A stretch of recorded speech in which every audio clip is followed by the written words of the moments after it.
ちっとてとちっとてと Titanfall 2 is without exaggeration one of the most refined movement-based shooters to be released in recent years. I say this with the knowledge of how good Tribes Ascend was during its beta, and I maintain that the systems of Titanfall 2 are a brilliant evolution of the movement mechanics, both intentional and unintentional, found in Quake, Unreal Tournament, and other FPS games of a similar nature. Now, that's a fairly strong implication for an introduction, but one only has to spend a few hours with the surprisingly simple yet intuitive systems to see that getting from point A to B not only can be fun, but an intentional and precise set of actions built upon an understanding of the game's base mechanics. Before I go deeper into that, we first need to look at the demonic forefather to the modern FPS genre.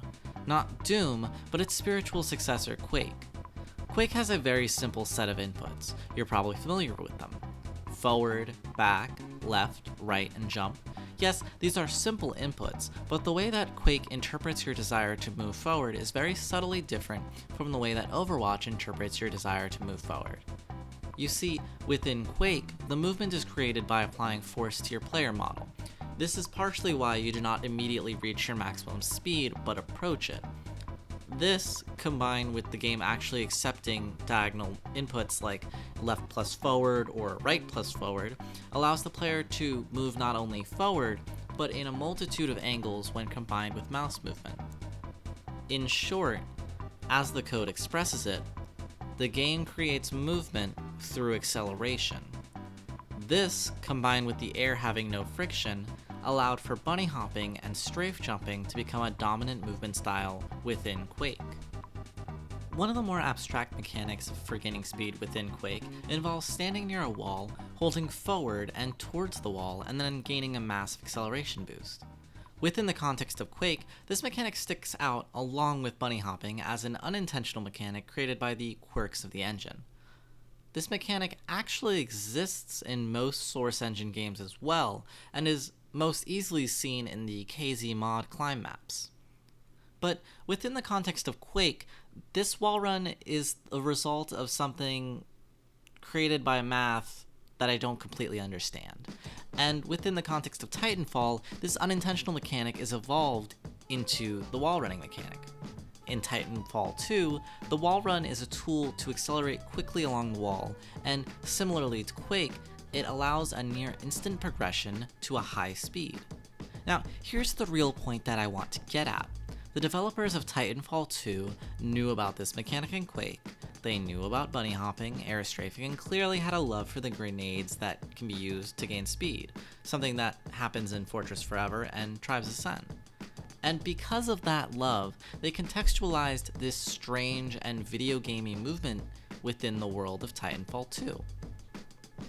Through sliding and slide hopping, the slide of Quake 4 and the skiing of Tribes is given new life and context within the game. Bunny hopping is given a chance to exist without excessive limitations.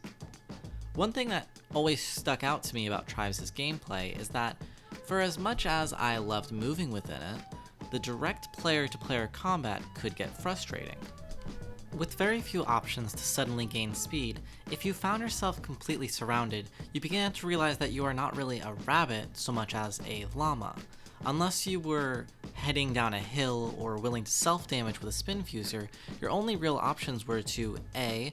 walk on the ground, or B. use your jetpack. These two options, combined with the specific emphasis on slow projectile-based combat weapons like the spin fuser, allowed for the game to feel not only fun, but fair in terms of combat, as both players had similarly slow initial curves in their speed gain before hitting a slope or self-damaging. What I mean to say here is that while you could gain a lot of horizontal speed through hills and well-planned routes, the tools given to every player were focused on making you either go up vertically or planning your route around wide turns that your character would have to make at very high speeds. In Titanfall 2, if you want to gain speed, you can initiate a slide hop and then accelerate through nice strafes or a wall run. This little touch to the movement formula allows the player to not only gain a boost of speed at will, but it pairs well with the low time to kill for players. You're not a bullet train that can take explosives to the face like in Tribes. You're a small bug that happens to have a gun shooting at other bugs and large robots. You have a distinct and very attuned ability to sharply change directions that simply doesn't exist within Tribes. If you're going very fast in one direction, see a Titan, and need to completely change your course of action, this is easily done through wall runs and slide hops. This is without even getting into the multiple movement enhancing tactical abilities in the game. The movement of Titanfall 2 clearly comes from Respawn recognizing the need to integrate bunny hopping into the universe. And as a more classical form of bunny hopping existed in the original Titanfall, the introduction of the slide hop is actually an ingenious way of buffing bunny hopping within the Titanfall universe, and gives some vague context as to why it exists within the game.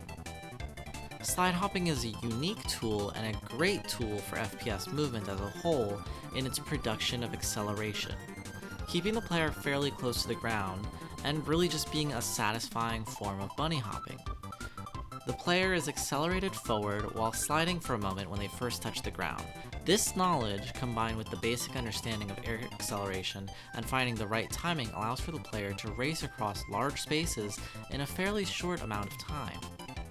These are all just core aspects of the game's player-level movement systems, though. There are a lot of nuances thanks to the source engine that exists within this game that I really couldn't get into. But this isn't a video about how to play Titanfall 2. This is a video about how Titanfall 2 may be one of the last bastions of proper movement-based game design. Titanfall 2's map design, which is really just Titanfall 1's map design, is heavily based around the distance between enemy teams being a short path to the pilots, usually involving going indoors, wall running above Titan lanes, and generally being areas that are inaccessible to the Titans due to their sheer size. Because of this, the act of defeating a Titan as a pilot through skillful positioning, a little bit of aim, and well planned out exits is always rewarding. The very act of moving fluidly is satisfying in Titanfall 2.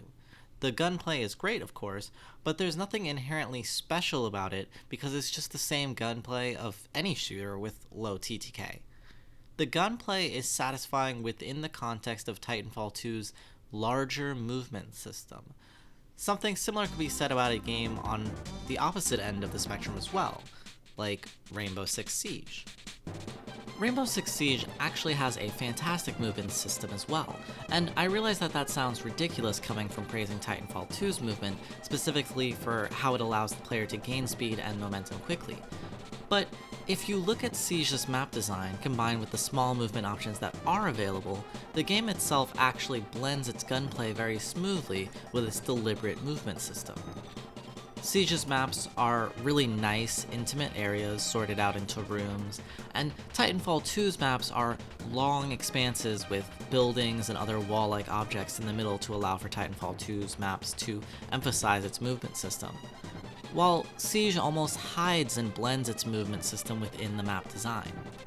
If you think about where you're able to vault and where you're able to rappel, you can start to get an idea of what I mean here. Player characters are expected to move at a certain speed and always produce noise in Siege.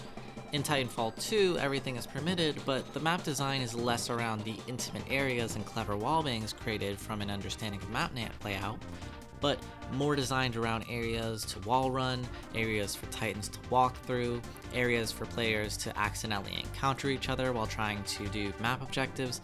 Maps in both of these games have choke points, yes, but these choke points aren't necessarily enforced by the map's design or the systems in place to navigate the map in the game. In both games, there's a method of subverting the choke point, either via map destruction in Siege or by parkour in Titanfall 2. Compare this to Overwatch, a game heavily criticized for its choke point-oriented map design, and developers can begin to get a better understanding of how important it is to take advantage of movement options that are given to the player. I made this video with the intent that developers who are interested in FPS movement design would more closely design their movement systems around the intent on map design. Good map design is really what sells a quality movement system, regardless of what the player can actually do. but I wanted to praise the team at Respawn for keeping bunny hopping alive in Titanfall 2, even though it was severely neutered in Apex Legends. As always, this video was made possible thanks to my patrons and one-time donations from my PayPal. I'm always trying to pay rent, so if you feel like sending me cash, I will always be thankful. I don't run ads on my videos and I don't have any sponsors. I create these videos because I feel like I have something worth hearing. Thank you for watching.